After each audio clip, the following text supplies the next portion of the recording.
Well guys, today I was divided. Should I review Yeet or should I review Logic? And I was in shambles. I didn't know what to do. Because at the end of the day, I was more surprised that I was only given the choices between Taco Bell Man and the dude who said he'd suck a dick just to prove he ain't gay. What? But after some very serious and totally not rushed thought, I've decided to review neither and talk about Gorillaz' latest album that I am very scared to say the name of because I am not trying to get demonetized today. But yeah, it's finally time that I take a step away from hip hop and talk about a synth pop album that might have not met all my expectations, but was still solid nonetheless.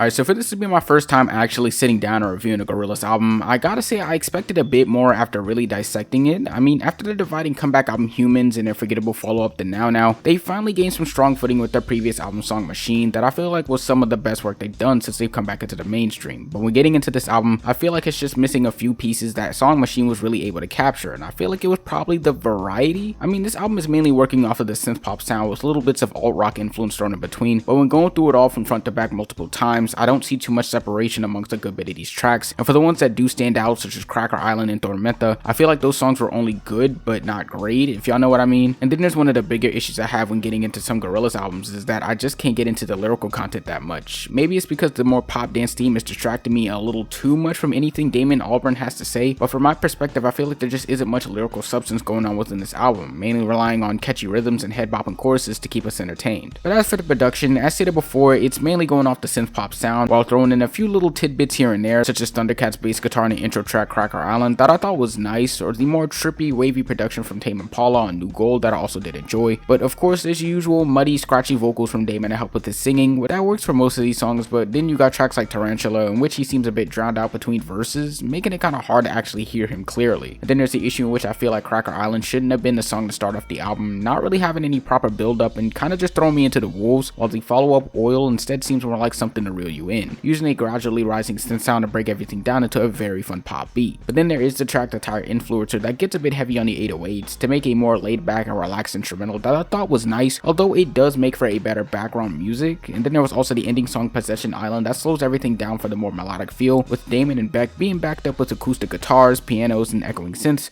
to make for a pretty nice closer. But then there were the features, with most of them not really doing too much aside from working on production or just accompanying Damon with the singing by backing him up on verses, such as Stevie Nicks on Oil or Thundercat on Cracker Island. But with a few that did stand out, there was Bad Bunny on Tormenta, and of course you already know the whole song was in Spanish, so I couldn't be bothered to break that down. But what I will say is that I did enjoy Bad Bunny's singing, with him basically taking over for the entirety of the song, while Damon threw in a few little lines in the beginning and end to top things off. But aside from that, there was also Booty Brown from the group Farside on New Gold with Tame Impala, and I'm not gonna lie, I didn't really enjoy his verse all that much. Nothing against him or the group, but it didn't really elevate the song anymore, you know? But aside from that, I guess it was cool hearing Kevin Parker throwing some echoing vocals to once again let Tame Impala fans tap into their inner psyche. But overall, it's not a bad album, but not a great one either. And before this drop, I tried to avoid listening to any singles to try and get into this as blindly as possible, and now that I have, I feel like I'm just not as satisfied as I was with Song Machine. So to put this on a scale, I'm giving us a high 6 out of 10, being something that shot a little too below my expectations. But how do you guys feel about Gorillaz' latest album? What would you rate it? Let me know down in the comments. Like and subscribe, and follow my IG and Twitter, and follow Chocolate on Instagram for more illustrations. And on that note,